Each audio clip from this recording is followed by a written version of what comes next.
Audio Jungle.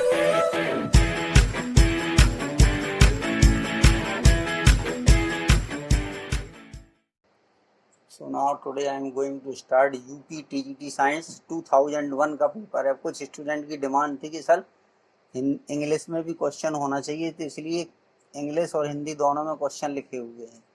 ठीक है, अब देखिए पहला क्वेश्चन क्या है कि किसी दूरदर्शी की आवर्धन क्षमता में वृद्धि की जा सकती है। ठीक है, मैग्नीफाइंग पावर, आवर्धन क्षमता का मतलब है मैग्नीफाइंग पावर। ठीक है, तो देखिए आंसर हमने लिख दिया, जो कि बहुत टाइम लगता है कि दूरदर्शी की आवर्धन क्षमता में वृद्धि दो प्रकार से की जा सकती है। देखिए ये जो है अभिदृश्यक है, ये है आपका कहलाता है अभिदृश्यक की, ये अभिदृश्यक है। और एफओ जो है उसकी फोकस दूरी है। एफओ क्या है?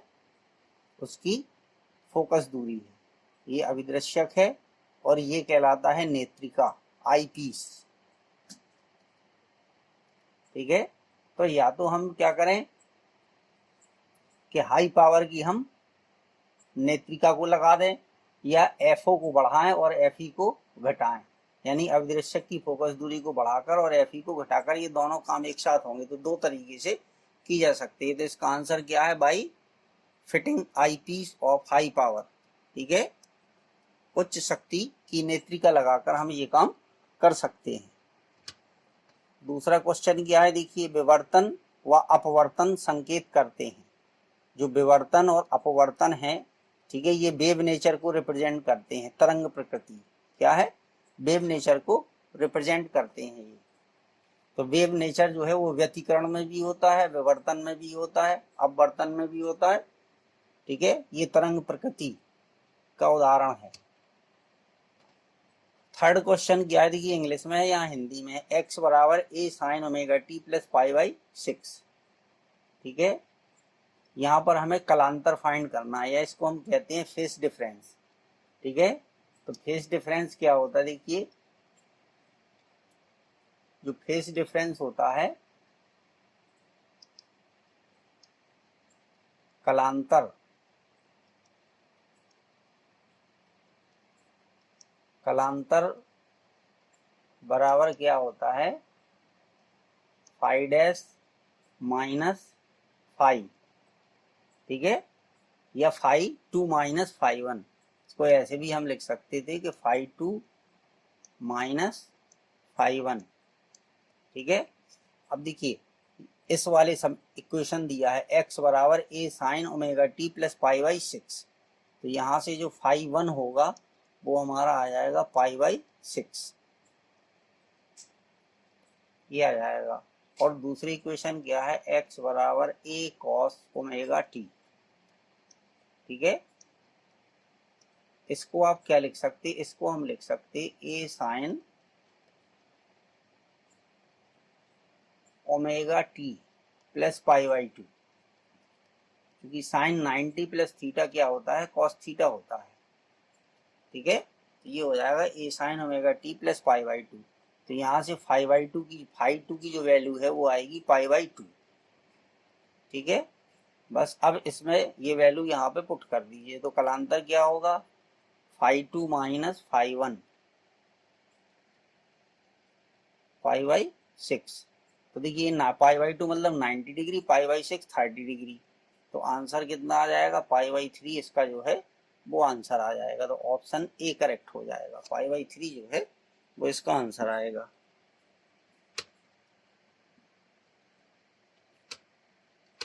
अच्छा, सेकंड हो गया, थर्ड हो गया, अब देखिए फोर्थ।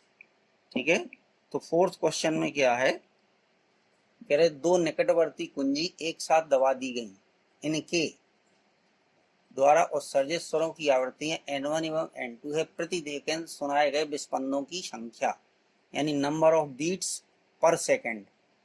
ठीक है, तो जो विस्पंदनों की संख्या होती है ये होती है N1 माइनस N2। ठीक है, इसका फॉर्मूला होता है N1 माइनस N2। तो इसका थर्ड ऑप्शन जो है वो करेक्ट होगा। देखिए ऑप्शन दोनों की सेम होंगे, चाहे हिंदी में क्वेश्चन हो चाहे इंग्लिश में क्वेश्चन हो। ठीक है, पांचवा क्वेश्चन क्या है? कह रहे यदि दो स्वरत्र ए व बी साथ ध्वनित किए जाते हैं तो ये 4 विस्पंद प्रति सेकंड उत्पन्न करते हैं। तो मान लीजिए x बराबर ये हो गया हमारा 4 विस्पंद पर सेकंड, ठीक है। ये इतने हर्ट्ज भी कह सकते हैं इसको हम, विस्पंद पर सेकंड या हर्ट्ज, ठीक है। फिर इसके बाद कह रहा है ए पर थोड़ा मोम लगाने पर दोनों को एक साथ ध्वनित करते हैं तो ये विस्पंद उत्पन्न करते हैं ए की आवृत्ति, ठीक है, एन ए की आवृत्ति कितनी है, ए की आवृत्ति दी गई है 256, ठीक है, इतने हर्ट्ज है, इतने कंपन पर सेकंड है ये, ठीक है। अच्छा, बी की आवृत्ति हमें फाइंड करना है, तो देखिए क्या होगा, N A minus N B, ठीक है, मॉडुलस में, ठीक है, उसका मतलब बाद में समझ में आएगा आपको। तो बराबर कितना है, 4 है, ठीक है। तो अगर हम बात करें एन बी की,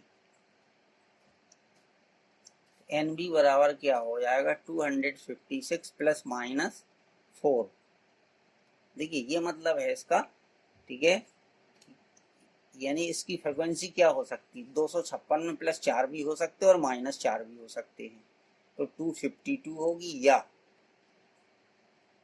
260 होगी, ठीक है। ये दो पॉसिबिलिटी है, 252 या 260। लेकिन क्या होता है कि मोम लगाने पर, मोम लगाने पर, ठीक है, जो एन है वो क्या होती है, यानी जो फ्रिक्वेंसी है वो कम हो जाती है, क्या हो जाती है, मोम लगाने पर जो फ्रिक्वेंसी होती है वो कम हो जाती है, ठीक है। तो जब कम हो रही है तो 256 माइनस 4 यानी 252 हो जाएगी, तो ये आंसर है, ठीक है, मोम लगाने पर कम हो जाती है, तो ये चीज आपको याद रखना है, तो ये ऑप्शन 2 इसका करेक्ट हो जाएगा।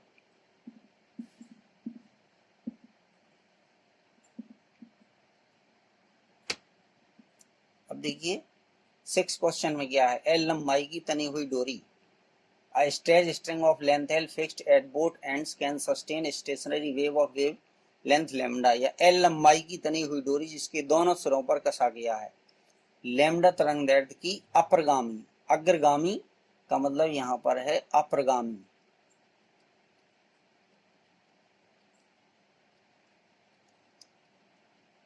अप्रगामी, ठीक है, तरंगें स्थापित हो सकती हैं, ठीक है, जबकि एल का मान होता है। तो देखिए यहाँ पर क्या होता है, पहले लैम्डा क्या होता है, देखिए अगर मान लीजिए एक हम वेव ये बना है, ठीक है, इस तरीके से, और या इसको इस तरीके से कर दें, ठीक है, तो देखिए ये जो दो पीक पॉइंट है इनके बीच की जो डिस्टेंस होती है ये हमारी लैम्डा कहलाती है, ये होती है लैम्डा, ठीक है, ये लैम्डा होती है। तो अगर हम बात इतने की करें, अगर बात हम इतने की करें तो ये हो जाएगी लैम्डा बाई 2, ठीक है। तो अब देखिए यहाँ पर एक हमें जनरल रिलेशन बनाना है, एक सामान्य फॉर्मूला बनाना है, ठीक है, क्योंकि यहाँ पे n दिया गया है, तो n क्या है, एक होल नंबर है, ठीक है। तो देखिए अगर मान लीजिए ये इस तरीके से एक अप्रगामी तरंग है, ये हो गई, ठीक है, ये इतना हो गया, तो इसकी लेंथ हो गई कितनी, l, ठीक है। अच्छा, और ये हो जाएगा लैम्डा बाई 2, कितना हो गया, लैम्डा बाई 2 हो गया, तो एल बराबर कितना आ गया, लैम्डा बाई 2 आ गया, एल बराबर लैम्डा बाई 2 आ गया। अच्छा, अब मान लीजिए इसको अगर हम इस तरीके से कर दें, ऐसे, ठीक है, इतना ये हमने बना दिया, ये इस तरीके से, तो अब देखिए 2 हो गए, ठीक है, ये 2 हो गए, तो इसकी लेंथ तो अब भी एल रहेगी, ठीक है, और ये इतना लैम्डा बाई 2 हो गया और इधर भी लैम्डा बाई 2 हो गया, ठीक है, तो एल बराबर लैम्डा आएगा। तो ये चीज जो है, ये वाली चीज जो है वो n बराबर 1 के लिए है, और ये जो है चूंकि इसमें n बराबर 2 के लिए है,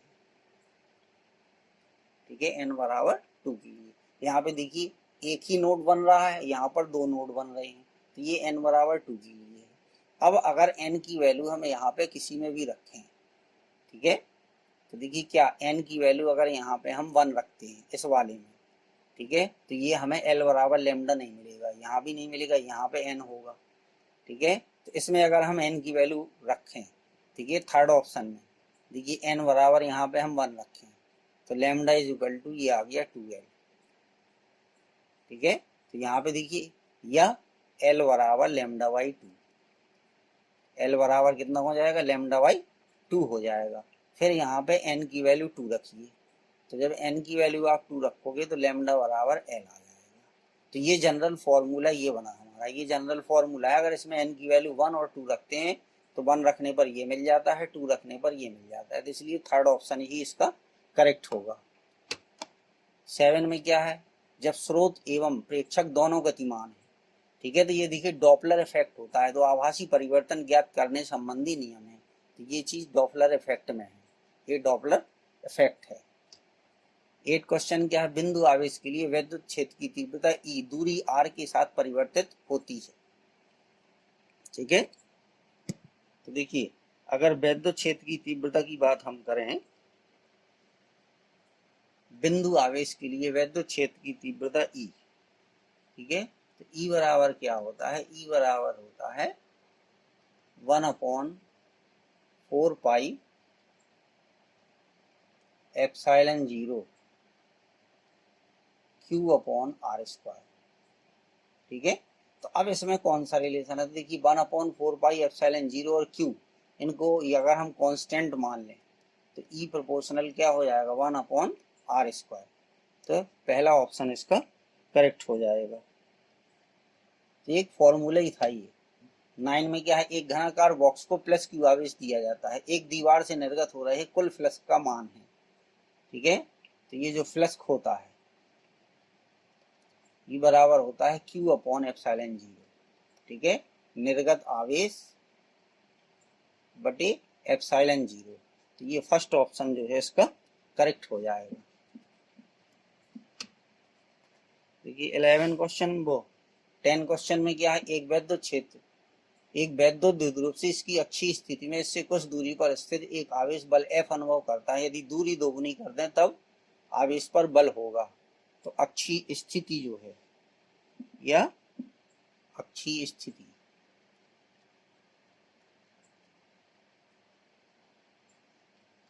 या इसी को हम क्या कहते हैं, देखिए dipole and on position, English में बोलते हैं इसको एंड ऑन पोजीशन।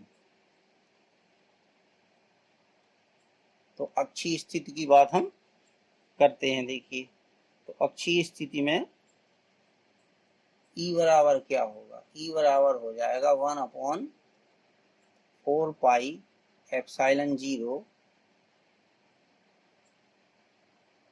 ठीक है, और Q अब यहाँ पर चूंकि अक्षीय स्थिति में है और डाइपोल है तो 2p/r³, 2p/r³। तो अब देखिए कुछ दूरी पर स्थित एक आवेश, तो वो आवेश मान लीजिए कि Q0 है, ठीक है। अगर उस आवेश को हम Q0 माने तो F बराबर क्या हो जाएगा, Q0 इंटू ई, Q0 इंटू ई आ जाएगा, ठीक है।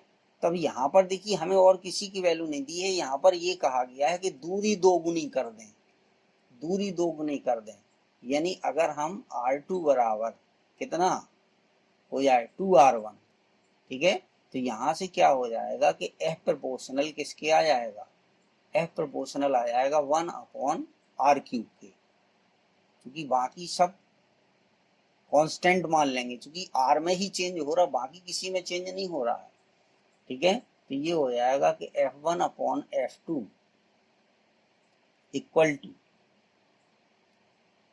R2 का क्यूब अपॉन R1 का क्यूब, ठीक है। R2 2R1 है तो 2R1 का क्यूब करोगे तो 8 आ जाएगा, ठीक है। R1 क्यूब से R1 क्यूब कैंसिल हो जाएगा, तो F2 इज इक्वल टू क्या हो गया, F1/8, ये आ जाएगा F1/8 या F/8 कह लीजिए। तो इसका ऑप्शन 4 करेक्ट होगा।